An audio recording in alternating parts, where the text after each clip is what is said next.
Let's talk about farm labor in America and why what you think you know is only half the story. You've probably seen headlines about ICE raids on farms, or maybe sound bites about jobs Americans won't do. But the real drama isn't just about people getting deported. There's a much bigger shift happening, one that's quietly reshaping who picks our nation's food and how. Here's the short version. The U.S. is moving from relying on undocumented freelance workers to using a legal guest worker program called H2A. At first glance, that sounds like a step forward, right? Legal workers. More oversight. But dig a little deeper, and things start looking a lot darker. Undocumented workers might seem vulnerable, but they do have one thing going for them. They're not tied to any one boss. If a job sucks, they can leave. But H2A workers, they're bound to a single employer.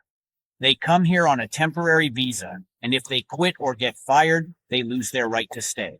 That's power, and not for the worker. For farmers, H2A is a double-edged sword.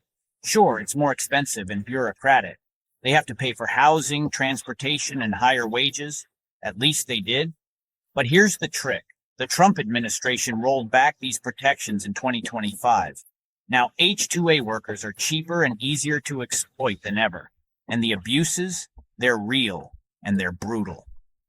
In 2021, authorities uncovered the largest modern slavery ring in recent U.S. history, right here in southern Georgia.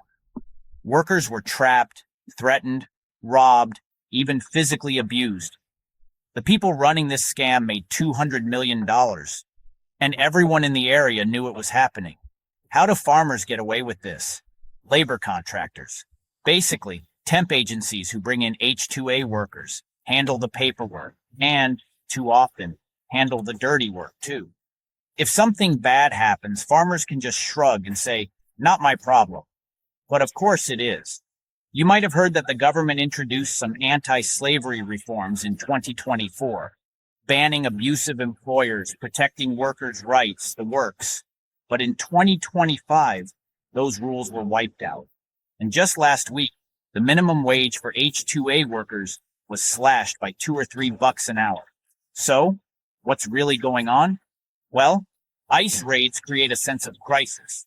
Fewer undocumented workers mean more demand for H2A visas. But with fewer protections and lower pay, farm labor is becoming more like modern indentured servitude, just with better paperwork. Farmers get the cheap, reliable workforce they want. The government gets to say it's cracking down on illegal labor. And the workers, they're left with fewer rights, less freedom, and almost no way out. The next time you bite into a piece of fruit, ask yourself, who picked this and at what cost?